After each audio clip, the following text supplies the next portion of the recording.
Para quem não conhece, antes de apresentar o Péricles, nós somos o coletivo Alcoolismo Feminino. É um coletivo de mulheres que se ajudam no processo de recuperação da dependência do álcool. Nós também, nosso tratamento é abstinência, né? Evitando o primeiro gole, um dia de cada vez. Nós hoje somos mais de 200 mulheres, uma apoiando a outra. Nós temos reuniões semanais, às terças e sextas. Nós temos 5 grupos de WhatsApp, divididos por regiões do Brasil, e esses grupos ficam de 9 da manhã às 11 da noite. Então, qualquer pessoa que tem aquela fissura de beber, a gente liga na hora, pede ajuda, a gente ajuda na mesma hora.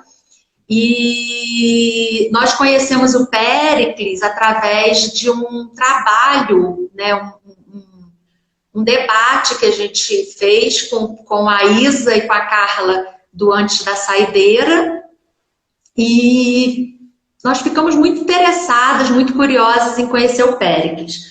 Bom, o Péricles, ele já escreveu 3 livros, Princípios Abstemiológicos. Estou aqui com a minha colinha, tá, gente? Que é muita informação sobre ele. Teorias Abstemiológicas e Itinerários Abstemiológicos. Eu estou com o Facebook aqui dele aberto, são mais de 63 mil seguidores, né, da página. E olha que honra, que coisa do caramba. O livro dele, Itinerários Abstemiológicos, foi validada, a inscrição está validada, o prêmio Jabuti, que é um dos maiores prêmios da literatura brasileira. Então, parabéns, parabéns mesmo, cara, uma honra assim, ter você, ter um brasileiro assim, tão dedicado a esse estudo e concorrendo a esse prêmio, né? A gente está na torcida, vamos acompanhar, o Alcoolismo Feminino é seguidora, né? Nós somos seguidoras da sua página. E é isso, vou passar a bola para você, seja muito bem-vindo, né? Explica para a gente o que é abstemiologia, como funciona, e a gente vai aí desenvolvendo e conversando, tá bom? Acho que as pessoas também vão fazer perguntas, enfim. Seja muito bem-vindo mesmo, uma honra para a gente. Obrigado, Grazi. Eu estou inscrito lá com o livro, né? Mas tem muita gente boa inscrita, né? Agora, eu acho que o legal disso é que a gente conseguiu colocar os estudos de abstinência num patamar alto dentro da ciência, né? Eu acho que isso que é válido, né? Independente do resultado, eu acho muito difícil conseguir alguma coisa, mas eu acho que só o fato de estar concorrendo ali, de estar inscrito, né? Eu acho que já valeu, né? Abstemiologia. Bom, parabéns. Deixa eu só te interromper. Na categoria Ciências Humanas, então, assim, muito... Só de ter aceito a inscrição, parabéns, parabéns, ó. Parabéns, estamos aqui, ó, fazendo... Né? Muito, muito legal. Vai lá, desculpa te interromper. Não, não tem isso. E a abstemiologia estuda, basicamente, 3 coisas, né? Então, é a pessoa, o processo e o resultado. Então, a pessoa a gente chama de abstêmio ou abstêmia, né? O processo de abstinência, o processo abstêmio, e o resultado, que é a abstinência propriamente dita, né? Então, esse é o tripé da abstemiologia. Então, de vez em quando, a gente estuda mais a pessoa, a classificação dos abstêmios e como eles se comportam, né? Eu chamo de sistema ideológico, né? Aquele pensar, sentir e agir do abstêmio. E, de vez em quando, a gente estuda o processo de abstinência, como que ele vai se comportar, quais são as técnicas aplicáveis para ele conseguir alcançar o objetivo, né? Que é a abstinência propriamente dita. E, dentro desse contexto, né, eu sempre penso nessa abstinência total, tá? Na abstinência, não entendo que, após a adicção, possa haver uma redução de danos muito eficaz, né? Então, eu sou a favor da abstinência mesmo total, principalmente da droga de eleição, né? Vocês também, né? Também. A minha visão, né? E por aí vai. A live de hoje é sobre isso, né? Sobre a vida abstêmia, né? Sobre esse... Isso, isso. E aí você fala que dentro da. Eu vou pegar aqui também, dentro da vida abstêmia, você falou do tripé, né? Que é a pessoa, Isso, o processo a e o resultado, né? abstêmio. Peraí, Uhum. deixa eu pegar aqui. Abstinência, primeiro vem os modelos da abstinência, né? Antes da adicção, abstinência pré-adicção e após a adicção, Isso. né? Você quer falar um pouquinho sobre isso? Então, eu acho isso muito, muito interessante, né? Porque a gente só pensa na abstinência depois da adicção, né? Mas existe uma Sim, abstinência enorme antes da adicção, né? E, inclusive, é uma briga que eu tenho aí, que a gente diz assim que a adicção, a pessoa nasce adicta e tal. Mas, na verdade, eu entendo que a pessoa nasce abstêmia, tá? A gente não nasce usando drogas. Então, eu chamo de homo abstêmio puros, né? Ou abstinência originária, tá? Se estiver falando do abstêmio, ele é um homo abstêmio puros, nato, né? E se estiver falando da abstinência, é uma abstinência originária. A gente nasce abstêmio, né? E durante a vida a gente perde essa abstinência originária, né? E aí a gente perde se tornando um mero usuário, depois um usuário abusivo e depois o adicto, né? Eu utilizo essa classificação. Mas a vida abstêmia é a relação da pessoa sem a droga, enquanto que o mero usuário, usuário abusivo adicto é uma classificação da pessoa com droga, né? Então é muito diferente você classificar alguém que não usa e classificar alguém que usa, né?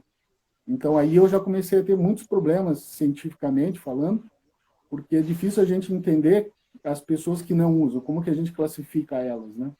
Então eu utilizo um modelo cronológico, né? E longitudinal em relação ao tempo, né? É a melhor forma que eu vejo.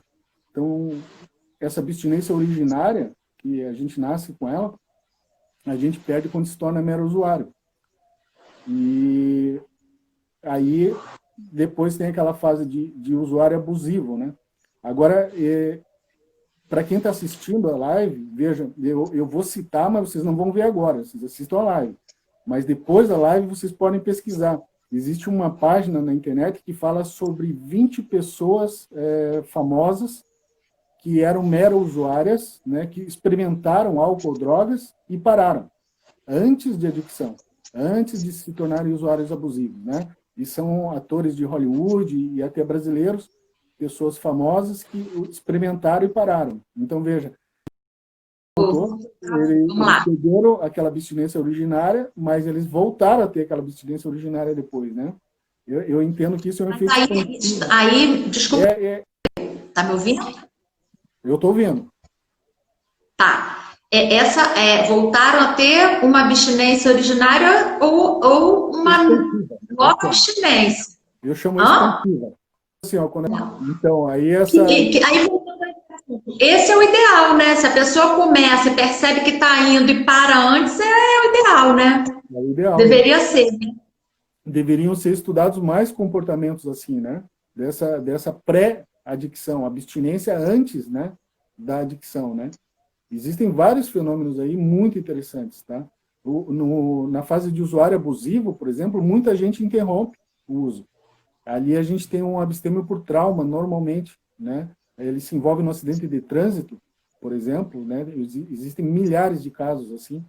E aí, devido a aquelas causas do acidente, por ser muito traumático e tudo mais, às vezes ele nem era o condutor, ele estava como passageiro, né? Estava embriagado, mas devido a esse uso abusivo e todo o trauma do acidente, ele se torna abstêmico. A gente chama de abstêmios por trauma, né? Então, quer dizer, eles não chegam na adicção porque um trauma interrompe o processo, né? Então, existem vários fenômenos aí que eu acho muito, muito fascinantes, muito interessantes de estudar e que, por algum motivo, não se estuda, né? Eles ficam à margem aí dos estudos, né? O mundo se foca na abstinência depois da adicção, né? O que me deixa chateado, porque tem vários fenômenos antes que eu acho muito legal, muito fascinantes e deveriam ser mais incentivados, né? E depois da adicção a gente daí começa aí o bicho pega, né? Aí tem várias fases, eu utilizo sempre uma classificação do Kant, né? Da minoridade e maioridade, que a minoridade para ele é aquela... A humanidade não consegue pensar por si, né? A pessoa não consegue pensar por si. Então, eu utilizo essa classificação. Eu uso abstêmio menor, abstêmio maior, o mega abstêmio, por aí vai. Eu gosto dessa classificação, mais kantiana. Agora, existem vários fenômenos interessantes, né? Veja, eu assisti a sua live na quinta-feira, né? E eu percebi que você tem uma abstinência muito legal. Chama-se abstinência endógena. Sabia dessa ou não? Endógena. Endógena. Eu ia Então, te perguntar isso agora, que eu li aqui, endógena e exógena ou exógena? exógena. É muito Exógena. interessante, porque a gente tem muito problema com isso, né? E não percebe às vezes. Mas, assim, quem que é o responsável pela sua abstinência? Eu. Entendeu? Então, isso é abstinência endógena. Eu penso da mesma forma, né? Eu sou responsável pela minha própria abstinência. Agora, tem gente que atribui a responsabilidade da sua abstinência a um fator externo, tá? Então, por exemplo, a pessoa está em abstinência por causa de Deus, por causa do filho, por causa do remédio, por causa da... Entendeu? E tem pessoas que estão assim há 10, 15 anos de abstinência. Então, não tem problema se ela está assim há 10, 15 anos, está em Tá tudo abstinência, bem. valeu, né? Valeu. Agora, o que eu Valeu. recomendo? Se a pessoa pensa assim e não consegue ficar em abstinência, muda, né? Sim. Então, e isso dá muito problema às vezes, né? Abstinência endógena e exógena, a gente vê muito problema entre os abstêmios, né? Eles discutem às vezes, né, que o responsável pela minha abstinência é fulano, não sou eu, entendeu? Foi graças a fulano e por aí vai, né? No sistema religioso dá muito problema às vezes, né? Mas isso é Sim. normal. Agora, se a pessoa está em abstinência, valeu, entendeu? Tá Agora, valendo. Eu também falo. Eu também falo. Quando só duas coisinhas que você falou que me lembrou aqui né, tive algumas lembranças. Primeiro a gente sempre fala para as meninas que elas perguntam, quando a gente entra em recuperação, só serve o AA? Eu falei, não, gente, serve qualquer coisa que faça você parar de beber.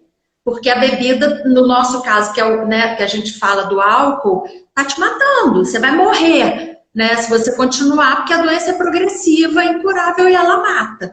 E a outra coisa que você falou, voltando um pouquinho, é o quanto a gente vem alertando para as mulheres que estão ainda no estágio do uso abusivo, né? Que você falou, que a gente também fala sobre ele, como é difícil elas pararem nesse estágio de uso abusivo que ainda não virou uma dependência, se não tiver realmente um fator, como você falou, um acidente, alguma coisa que traumatize a ponto dela parar de beber. Se não tiver, elas continuam insistindo. Então, como é importante também, assim, os seus estudos, a divulgação, né, que as pessoas conheçam mais sobre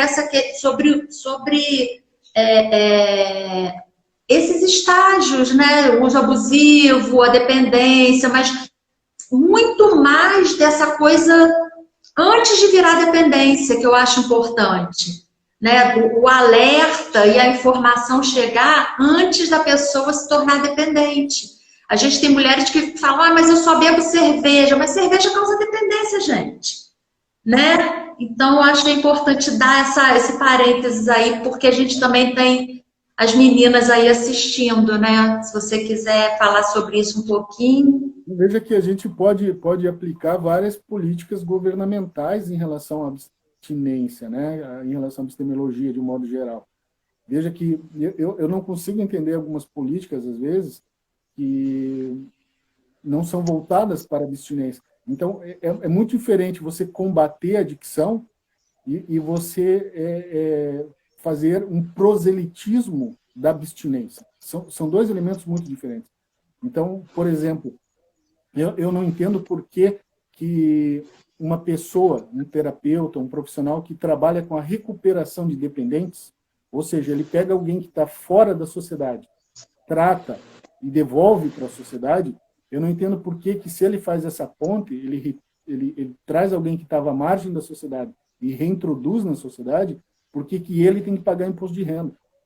Se essa pessoa que foi introduzida vai recolher os tributos. Entendeu? Então, eu Olha, entendo que quem trabalha com abstinência diretamente deveria ter isenção tributária, no mínimo, várias isenções.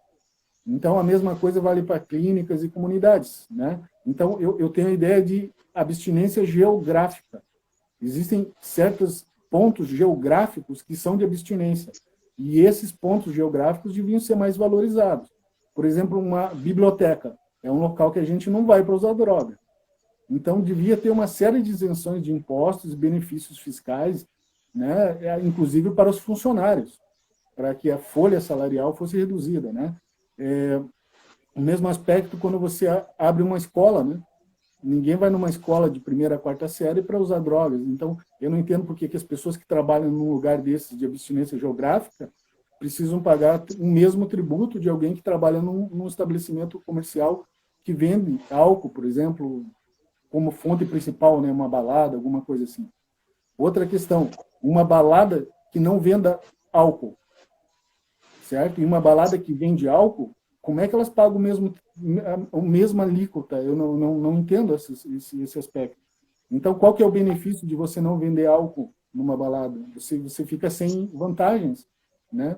Então, eu acho que poderia, assim, se a balada, por exemplo, vende álcool, ela só pode ter 80% da capacidade dos lugares. E se ela não vende, ela poderia ter os 100%. Então, seria uma redução, teria uma compensação, alguma coisa assim. Então, quer dizer, como a gente não estuda abstinência, a gente fica voltado na adicção e tenta combater a adicção, mas não espalhar essas ideias abstêmias, né? E eu não entendo por que uma empresa, por exemplo, né, mais uma política, existem várias, mas uma empresa, por exemplo, que pague ou tenha um convênio com uma academia. A academia é um local de abstinência geográfica, a gente não vai para usar droga. Então, se os funcionários dessa empresa frequentam a academia, eu não entendo por que essa empresa paga o mesmo tributo de uma outra que não tem esse convênio. Entendeu? E por aí vai. Então, quando a gente estuda abstinência, parece que a gente sai da caixa e começa a ver várias outras possibilidades por aí, várias outras, né? Um terapeuta, veja, que trabalha com a reinserção social de um dependente, de alguém que estava à margem da sociedade, né? Por exemplo, alguém que trabalha na Cracolândia, vamos exagerar bem a situação, né? E alguém que trabalha assim, por que ele tem que trabalhar o mesmo período de alguém que trabalha com outra situação, né? Por que ele não tem uma redução no tempo para aposentadoria, né? Já que ele trabalha numa linha de frente extremamente desgastante e trazendo pessoas de volta para a sociedade, né? Então, existem várias políticas aí que podem ser abertas quando a gente estuda abstinência, né? E aí que vem aquele problema que você comentou ainda há pouco, porque como a gente não se foca na abstinência, a gente, que eu digo, é o meio científico, né? A gente não tem muitos mecanismos pré-estabelecidos de abstinência. O que nós temos é o AA, o NA, os grupos anônimos. Eles que acompanham essa abstinência, né? Então, parece que a abstinência e eles se confundem, né? Mas eles são bem distintos. Então, existem outros mecanismos pré-estabelecidos de abstinência, né? Eu sou muito, muito fã do AA e do NA, mas existem vários outros modelos de abstêmios que não fazem parte disso, né? E que não podem ficar à margem da sociedade também. A gente precisa entendê-los, né? Estudar e tudo mais, né? Eu sou apaixonado pelo tema. Dá para perceber, né? não, eu estou achando fantástico, assim, e deixa a gente, assim, eu vou falar por mim, né? Eu só posso falar por mim. Eu fico assim, meu Deus, cara, quanta coisa eu tenho que aprender, quanta coisa que eu tenho que entender. Quando você começa a falar da questão dos impostos nós temos agora uma equipe de profissionais, né, dedicadas, assim, né? O nosso coletivo, a gente indica muito a AA e NA, mais o AA. Mas tem muitas que estão ali no coletivo, só com o coletivo, sabe? Com as reuniões que a gente faz e tá tudo bem, e elas estão conseguindo.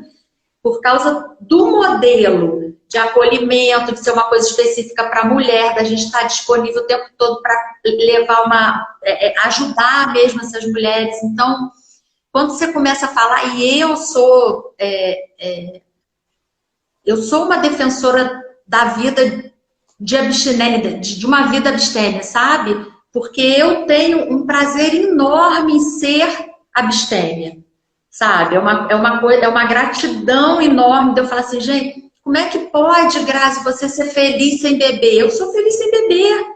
Não, eu não parei de beber para ser infeliz, sabe? Então, e tem muita gente, você vê, você tem mais de 63 mil seguidores, os meninos falam, gente, cadê? Tem muito mais pessoas no mundo. No Brasil, vamos falar no Brasil, né? Que é 20% da população, não sei se é isso, mas era em torno de 20% da população tem problemas com álcool. Né? As outras pessoas não têm problema, podem até beber, mas tem muita gente que não bebe, né, o Péricles? E a sensação que as pessoas que bebem têm é assim, nossa, ninguém nesse mundo, como é que eu vou viver sem o álcool? Então, quando entra lá na sua comunidade no Facebook, que eu acho super importante que todo mundo aqui siga e estude e aprenda com ele, assim como o nosso perfil também já segue, é para isso, para entender que é muito. Que tem muito mais informação disponível ali, mas de alguma forma não chega para as pessoas, né? Não chega. Eu acho que é isso, sim. O mundo ele fica, o mundo científico de um modo geral, ele fica focado no problema, né? E não no estudo da solução do problema. É uma diferença grande, né? Foi isso que eu fiz. Eu não aguentava mais essa ideia do problema. Eu vi um caso muito interessante que durante a abstinência, os 10, 15, 20, 30 anos de abstinência das pessoas, eu entendo que não existe codependência, existe coabstinência, né? Então tem uma série de neologismos que surgem. E a base disso tudo foi um caso de uma pessoa que veio falar comigo, né? E disse que tinha ido até um local e falaram que ela era codependente, porque ela era casada com um cara que estava em abstinência, né? Aí ela me disse, eu não entendo isso, porque esse cara está em abstinência há 20 anos, o meu marido. Eu casei com ele faz 10. Quer dizer, quando eu casei com ele, ele já estava 10 anos em abstinência. Eu nunca vi ele entrar no bar, eu nunca vi ele beber. Eu já estou há 10 anos junto com ele, ele tem 20 anos de abstinência. Eu só fui fazer uma visita lá para ver o local que ele frequenta, né? Um grupo anônimo que ele frequenta, e já me taxaram de codependente. E eu nunca bebi na vida, nunca vi ninguém bebendo. Ele não bebe. Então, eu prefiro ser chamada de coabstêmia, né? Porque eu não participo, nunca participei da adicção, só da abstinência. Aí eu falei, puxa, olha que interessante, né? E, de fato, ela é uma coabstêmia, ela participa dessa coabstinência da pessoa, né? E aí muda tudo. Você participar de uma coabstinência, ensinar a pessoa a ser coabstêmia, é muito diferente de você querer combater uma codependência. São fatores muito, muito distintos, né? Então, tem vários fenômenos interessantes. Aprender a viver na abstinência dele, porque de repente ela até bebe, né? Ela não tem que aprender a nesse caso, especificamente, não. Eu até queria, porque se ela bebesse, talvez fosse um sistema misto, alguma coisa, mas não, né? Naquele caso não era. Mas existem várias abstinências interessantes, né? Uma delas é a abstinência paralela. A abstinência paralela eu acho outro modelo fascinante de abstinência. É muito comum no pós-adicção, né? Que é assim, mais ou menos, o pai e a mãe começam a internar o filho. 1, 2, 3, 10 vezes.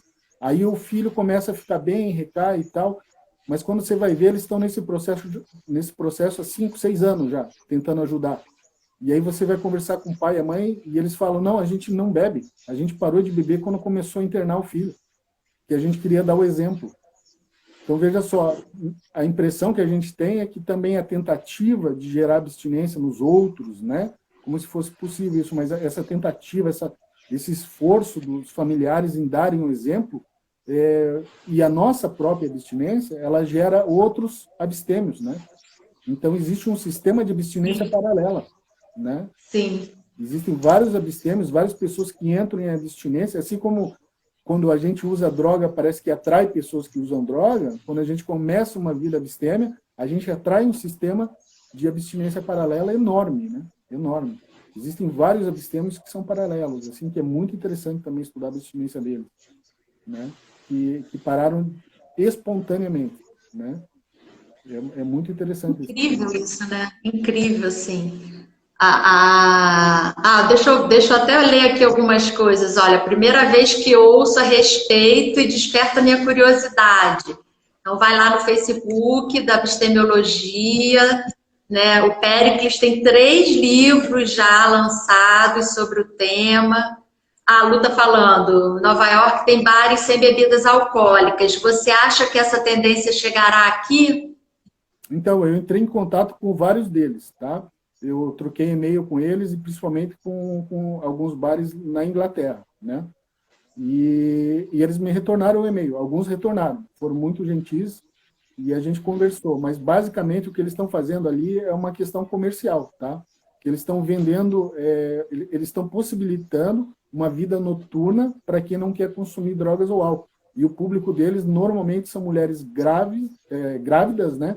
Ou pacientes graves, pessoas que estejam passando por tratamento de câncer, alguma outra doença. Essas pessoas não tinham onde sair à noite, porque todos os lugares que elas iam tinham bebidas alcoólicas. Então, eles viram nesse meio um grande filão comercial, né? E aí essas pessoas abriram esses estabelecimentos para essas pessoas, né? Só que é aquilo que eu digo, eles não, além disso, né? Eles não têm uma vantagem por não vender a bebida alcoólica. Eles tinham que ter uma vantagem, entendeu? Eles tinham que ter uma vantagem tributária, comercial, alguma outra vantagem tinha que ter, né? Porque senão a indústria faz uma pressão enorme para vender a bebida alcoólica. Tanto que vários agora, depois da pandemia, já vendem bebida alcoólica, infelizmente. Tá? Não, que aumentou, assim, também essa questão da bebida alcoólica. Você falou em pandemia, né? O quanto aumentou o consumo e durante a pandemia, né? De bebidas alcoólicas, assim. Como é um problema muito grave, né? Por mais que as pessoas foquem muito, porque a Cracolândia, óbvio, mas eu acho assim, tudo começa pelo álcool, sabe? Tudo começa com aquele pai e aquela mãe que estão dentro de casa tomando a cervejinha, que cervejinha pode, cervejinha ninguém fica dependente com cervejinha, não sei o quê, e aí, né, o exemplo começa ali, né? Eu acho que é muito grave isso, sabe? A questão das escolas também, né, Péricles? Você talvez tenha alguma coisa, algum estudo, alguma coisa voltada para isso. Como seria importante essa educação, não só na família, mas nas escolas também, né? Eu estava lendo alguma coisa da Bárbara Gância no livro Saideira, e ela fala, né, que a partir dos 6 anos, uma pesquisa aponta que a partir dos 6 anos as crianças já podem ser educadas e orientadas com a questão da dependência, do álcool principalmente, né? Como é que você vê essa questão? Já estudou, já andou por aí, por esse... Já, não adianta, eu sou a favor sempre da ideia da abstinência, né, de fomentar a abstinência. Então, existem vários abstêmios que permanecem a vida toda em abstinência, eles permanecem com aquela abstinência originária. Alguns são muito religiosos, outros são atletas de ponta, né, atletas de alto rendimento. Então, eles não podem consumir bebida alcoólica, atletas olímpicos e tudo mais. Então, eles evitam ao máximo esse consumo, né? Mas existe também abstêmios por trauma de terceiro, né? Que mantém essa abstinência originária. Então, por exemplo, um filho de um alcoólatra, muitas vezes ele não vai beber por raiva da bebida. Ele tem ódio daquela bebida, né? Então, ele não bebe de ódio mesmo, de raiva, de um trauma por ter presenciado todo o processo de degradação do seu ente querido. Então, essas pessoas, elas mantêm essa abstinência por longos períodos. Agora, o que eu sou a favor é de ampliar essa ideia dessa abstinência por longos períodos. Eu não sei se apresentar uma profilaxia da adicção para as crianças seja assim tão producente, né? Eu acho que fomentar mais a ideia da abstinência. Eu sempre sou a favor disso. A gente diz assim, ó, ali tem um problema, não vai ali. Tá, mas qual a outra solução? Eles não apresentam essa outra solução, esse outro caminho, né? Esses outros sistemas de abstinência. Então, eu sou a favor disso. Eu acho importante combater, sem dúvida nenhuma. Acho que para as crianças e tudo mais, nas escolas, eu acho fundamental. Mas não só combater, mas apresentar uma alternativa a isso, né? Se não tivesse É ter alternativa... uma vida abstêmia mesmo, né? Aqui dentro dessa casa não entra bebida. Eu não bebo, meu marido não bebe, e o que a gente vai passar para os nossos filhos é isso, né? Então, é isso que você fala do abstêmio originário, né? Abstêmio Abstêmio nato, abstinência nato. originária. Isso.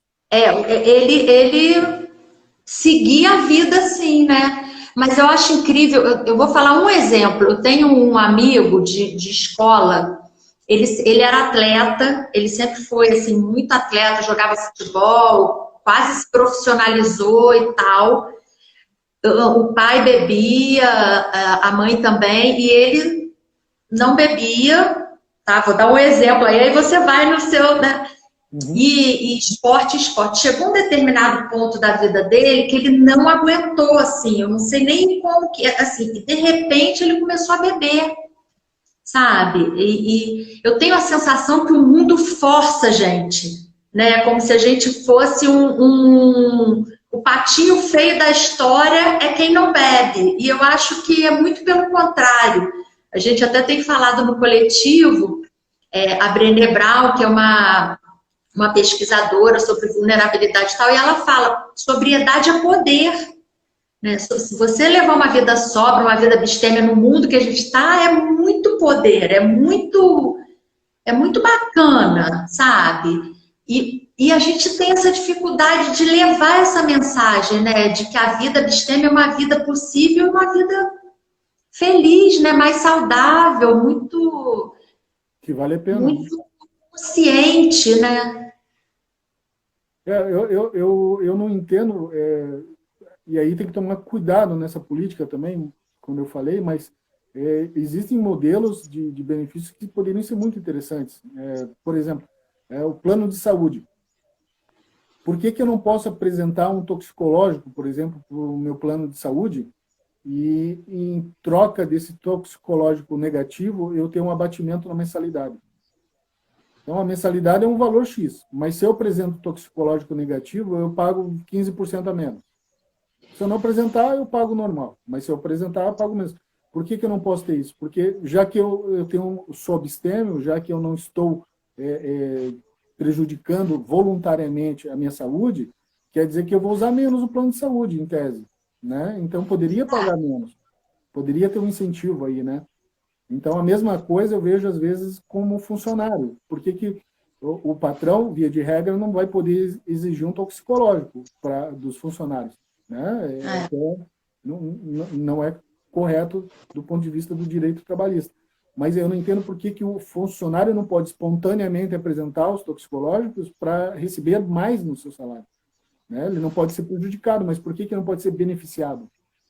Eu não entendo por que a gente não pode beneficiar as pessoas que têm abstinência. É isso que eu não entendo. Prejudicar quem tem adicção, eu entendo que não deva ocorrer, mas eu entendo que tem que beneficiar quem tem abstinência. Né? Então, se eu apresento toxicológico para o meu plano de saúde, deveria pagar menos. Se eu apresento toxicológico para o meu empregador, quer dizer que eu estou bem de saúde, que eu não falto porque eu estou de ressaca, que eu não falto porque eu dormi tarde numa balada. Então, eu deveria ter uma benesse, né? Um salário um pouco mais, uma gratificação a mais. Né? Então, E acaba sendo também um exemplo para os outros, né? Pois é. Eu vejo isso, né? Mas, infelizmente, se a gente foca só na adicção, a gente não vê isso, né? Por isso que eu acho a ideia da epistemologia é essa, explodir essa caixa. A gente sair da caixinha e começar a ver o que tem em volta. Diz, não, beleza, adicção é isso, então deixa ela ali e vamos olhar em volta agora. Vamos ver o que é abstinência, vamos entender isso aí. Tanto que eu tive um grande problema, Grazi, com a definição de abstinência, quando eu comecei a estudar. Porque, já que eu ia falar de abstinência, o que é abstinência? E aí, quando eu fui estudar abstinência, os conceitos que tinham de abstinência, as definições, porque conceitos não existem até hoje, mas essas definições são infantis. Abstinência é abster-se. Abstinência é não usar. Não usar o quê? Abster-se do quê? Quando? Onde? Como? Durante quanto tempo? Não tinham essas respostas. Então, eu formulei um conceito de abstinência para poder trabalhar cientificamente. né? Eu formulei o meu conceito, não, a minha definição de abstinência, né? Para poder trabalhar. E na minha definição de abstinência, eu vi que não cabe mesmo a sobriedade, né? Sobriedade é uma outra coisa. Sobriedade é um plus. Sobriedade é algo a mais. Mas para interromper a adicção não precisa. Você precisava de abstinência, não da sobriedade, né? Eu não entendo que ninguém que interrompa a adicção precisa fazer escola para ser santo. Não precisa daquele, entendeu? Basta interromper com a abstinência e daí a gente vai arrumando a casa, né? Tem que interromper, tem que ter abstinência e daí a gente arruma a casa. Outra questão que eu vejo, agora uma crítica minha, quando a gente analisa esse modelo de abstinência, é uma crítica ao pessoal da teoria da redução de danos. Porque ao invés da gente querer aumentar a abstinência, me parece que querem pegar a dependência e estender ela. Entendeu? Parece que querem ampliar a dependência. Não, mas peraí, isso aqui não é, isso aqui não é. E eu penso o contrário, eu acho que a gente tem que ampliar a abstinência, né? E deixar a dependência mais quietinha no canto dela lá, que ela já foi muito estudada, né? Já foi muito trabalhada, e a abstinência fica aí, à margem, né? do estudo científico. Então tem muito campo aí para estudar, muito tema, né? Muita coisa interessante. Qual que é a sua definição de... Eu achei muito legal porque as meninas perguntam, gente, mas qual que é a diferença entre abstinência e sobriedade, né? E a gente, mas eu queria que você falasse um pouquinho da sua definição, né? De fazer eu acho que é um outro nível, né? Você fica abstêmia e depois você vai, se quiser, você vai para uma sobriedade. Não sei como é que você vê isso, como é que você define isso como estudioso? Eu vejo como o discurso do Carmides, né? Critias e Sócrates. Eles estavam debatendo sobre sobriedade e entendendo que ela não tinha uma definição, né? Não tinha como definir a sobriedade e que eles sabiam que era algo bom. Agora, ficou um exemplo que ele diz assim, se eu estiver num navio e o navio afundar e não acharem meu corpo, não me mandem nenhum sóbrio para procurar. Porque o sóbrio vai parar de me procurar quando chover, quando escurecer, porque ele é sóbrio. Eu quero um maluco me procurando, que me procure dia e noite, durante a chuva, a tempestade, você entendeu? Então, esse conceito de sobriedade me parece um pouco estranho. E como as pessoas reduzem muito o conceito de abstinência, daí elas tentam ampliar o de sobriedade. Mas a própria sobriedade, se eu vejo uma pessoa, eu posso dizer para ela, você está vestida sobriamente. Eu não quero dizer que ela está nua. Eu só estou dizendo que ela está vestida sobriamente. E, então, quer dizer que é um conceito de moderação, na verdade, né? A pessoa pode beber sobriamente. Eu não vejo problema nenhum nisso. Quando ela começa a ficar tonta, ela para. Aliás, esse é o fundamento do mero usuário. O mero usuário começa a ficar tonto, ele interrompe o uso, ele para o copo na metade, né? Então, veja, você pode beber sobriamente. Como é que você vai ficar abstêmio sobriamente? Não dá, né? Então, quando eu fui estudar as definições, eu tive que deixar a sobriedade de lado, porque eu não entendi a sobriedade, tá? Eu entendo que é algo bom, seja lá o que for, é algo bom, é um plus, é algo que vem depois, é um equilíbrio, eu acho, depois dessa interrupção abrupta que precisa fazer, né? Então, aí a gente vai elastecendo um pouco a vida e vai entendendo como ela... E ali vem a sobriedade, eu entendo que seja isso. Mas dentro da adicção, da pós-adicção, ali precisa interromper abruptamente, né? Então, a abstinência, para mim, é isso. Interromper, né, o uso de drogas ou álcool, né? Na verdade, sim, para interromper hábitos insalubres, periculosos ou degradantes, né? E usando de meios e técnicas científicas para ficar longos períodos. Aqui vem mais um problema, né? O só por hoje. O só por hoje é perfeito, é uma técnica, eu acho excelente, mas a abstinência não é só por hoje. A abstinência é um longo período. O só por hoje é um meio da gente atingir aquele longo período. E as pessoas às vezes confundem, né? Uma técnica, só por hoje, para mim, ele é técnica ele é princípio, né? E ele é maravilhoso, mas a abstinência não é só para hoje. A abstinência é um período longo, né? É a vida toda, é aquele processo inteiro, né? Então, a abstinência não é um ato, ela é um processo, eu entendo isso, né? Agora, a sobriedade É é porque muito você, complexa. Pode vou falar. te interromper aqui porque tem algumas perguntas e deixa eu ver o tempo, faltam 13 minutos, passa muito rápido, gente, muito. é, A Érica perguntou se você acreditava, mas acho que você já respondeu sobre abstinência para a vida toda e, né, você acha que já respondeu que sim, né? A Lu está perguntando aqui sobre um movimento Sober Curious, originado a partir do livro da britânica Ruby Warrington. Acha que a moda pega? Também está perguntando. As meninas estão falando que vão abrir um bar aqui no Brasil, sem um lugar. Bar? Não sei se vai chamar bar, né? Enfim, mas querem abrir um lugar, um bar da abstinência, sei lá. Ó, estão te dando parabéns pelos livros já escritos. Vocês comprem os livros. Qual o principal livro para a gente começar a ler? Qual o mais simples, assim, que dá uma. Para a gente pegar aí a ideia? Eu não tenho, ou cada um é. Fala um pouquinho dos livros. Se você quer estudar os caminhos de abstinência, existem vários desvios abstêmios e tudo mais, eu recomendaria itinerários.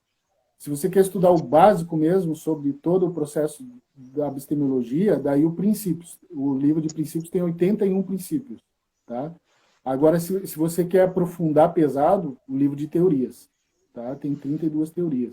E tem teorias aí muito interessantes, tá?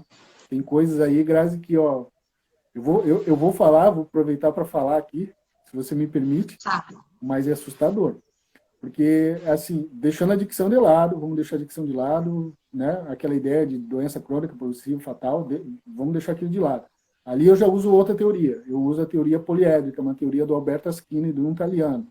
Né? Eu adapto ela para a epistemologia. A adicção é aquilo que você acha que é, não importa o que seja. Eu vejo ela como um diamante, um poliedro, né? Então, a adicção pode ser doença, mas se você perguntar para a sociedade, é falta de caráter. Né? Se você pergunta para um religioso, é falta de Deus no coração. Então, ela tem várias facetas. Tá? Cientificamente, ela é uma doença. Mas moralmente, espiritualmente, por aí vai, ela tem vários outros meios. Né? Então, eu vejo a adicção assim já. Então, com essa teoria poliédrica. Mas o mais fascinante nisso é que existe uma inversão da probabilidade da recaída em relação ao tempo. Eu acho isso fascinante. Se você tem... Você quer ver? Vamos fazer uma aposta. Olha só, eu e você. Você pega alguém com 24 horas de abstinência. O cara acabou de sair do internamento. Tá? Tem ali 24 horas de abstinência, digamos, 48. E a gente vai apostar que daqui a um ano, a gente vai pegar 100 pessoas nessa condição. E daqui a um ano, essas pessoas vão estar em abstinência. A gente vai ter um número desses 100 aí. Certo? Agora vamos fazer a mesma aposta.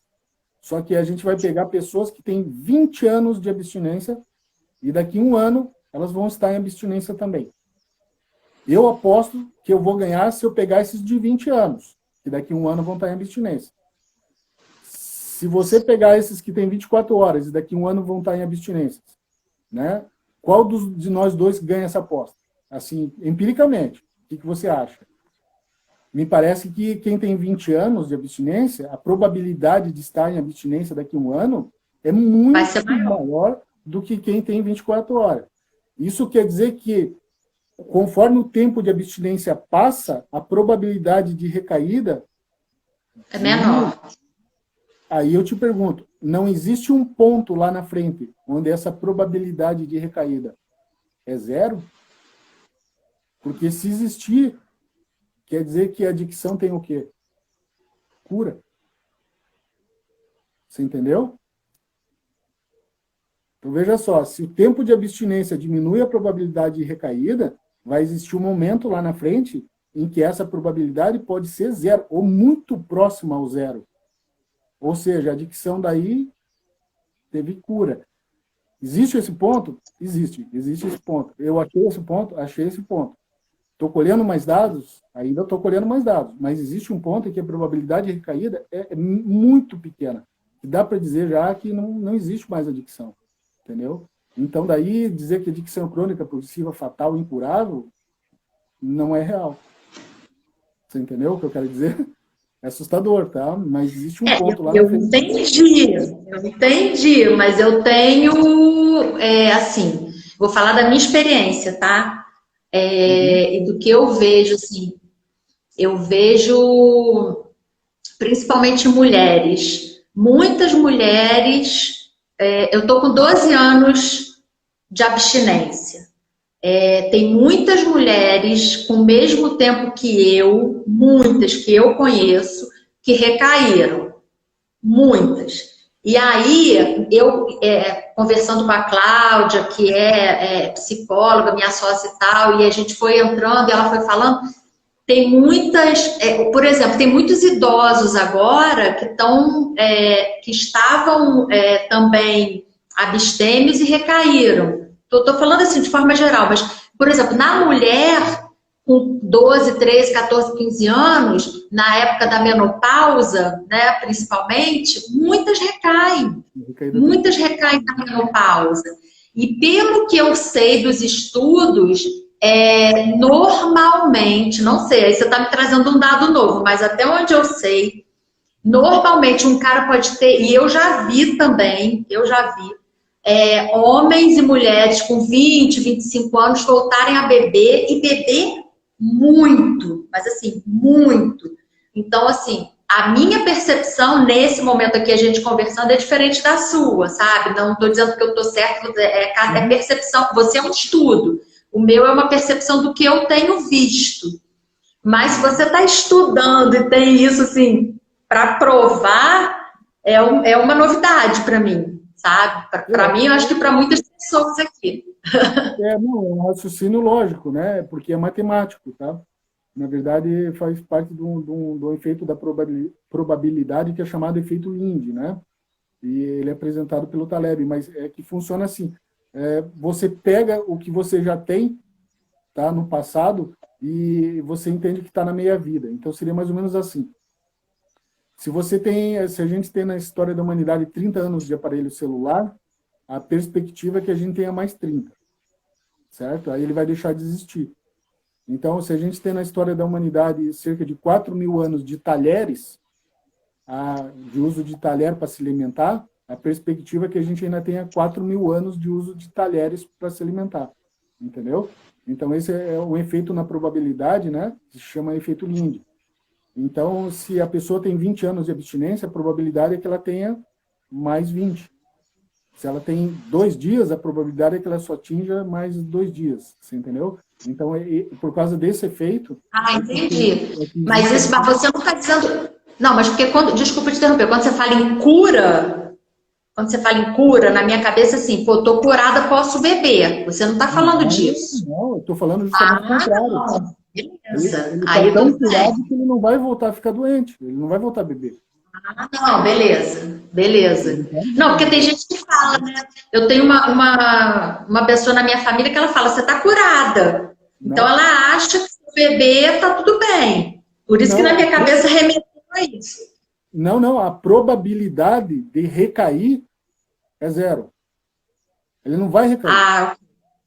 Ok. Entendi. A probabilidade tem um dia, a tua probabilidade de recaída é bem alta. O tempo vai passando, né? Digamos, na verdade ele faz uma curva, mas o tempo vai passando, a probabilidade de recair vai diminuindo. Então, assim, a probabilidade de alguém que tem 25 anos de abstinência recair, ela é muito pequena quando comparada com alguém de 25 horas, né? Então, é essa a probabilidade de recair, mas não é de usar, né? Aí, justamente, é a recaída, né? Aí é a recaída, né? Entendi. Mas, legal. Existem vários fenômenos, assim, muito interessantes que a gente devia, né? Pelo menos estudar mais cientificamente isso tudo, né? Para poder entender. Olha, ô Péricles, faltam 4 minutos, passou muito rápido, um monte de gente perguntou um monte de coisa. Mas, assim, eu acho que foram respondidas, é porque automaticamente a live vai acabar. Então, queria que você desse seu recado. Vamos marcar outro dia. Agora, acho que essa foi uma introdução bacana, o pessoal ficou animado. Vamos marcar outro dia para as meninas da Saideira vêm aí. Vamos marcar com você de novo também. Vou pedir que todo mundo que tenha perguntas mandem no direct. A gente vai mandar para o Péricles e a gente faz uma outra live. A gente já marca depois. Quando acabar aqui, a gente até marca a próxima. Tá bom? Não tem problema. Fica à vontade. Podemos agendar. Foi um prazer, podemos agendar. Todo mundo é bem-vindo lá na epistemologia. Eu tenho um site também, tá? O site tem muito acesso também. Eu tenho cursos, tenho mais de 12 cursos disponíveis. Tá? Livros são vendidos fisicamente em PDF, tem muito material. Gente. Eu tenho mais ou menos disponível gratuitamente no site mais de 2.000 páginas. Tá? Então é só você entrar lá, baixar, ler, fazer o que você quiser. Está gratuito no site. E dos cursos eu tenho 6 cursos pagos e 6 cursos inteiramente gratuitos e certificados. Você pode fazer todos online, tá? Então, são todos bem-vindos. Tem tudo no site. Eu tenho mais de 750 alunos já formados em cursos meus, online, tá? Então, são todos bem-vindos. Acho que 90% fizeram o curso gratuito. Então, são todos bem-vindos lá, tá? E é isso aí. É isso. Eu estudo isso. É isso que eu faço. Tá, ó, muito, muito, muito obrigada. Muito mesmo, de coração, uma honra conhecer um pouco mais do seu trabalho. Eu já vou fazer um curso gratuito, eu já quero começar a aprender com você, né? Obrigada, viu, pela sua dedicação. Parabéns, né, por estar inscrito lá no prêmio. Já ter um estudioso, um cientista, né? Nossa, que honra pra gente. A gente está muito feliz mesmo, tá? Vamos seguir o Epistemologia lá, gente, tá? Facebook, tem a página também. E estamos juntos, tá bom? Muito obrigada. Obrigada, gente. Obrigada, Péricles. Tchau, gente. Beijo. Um beijo, tchau.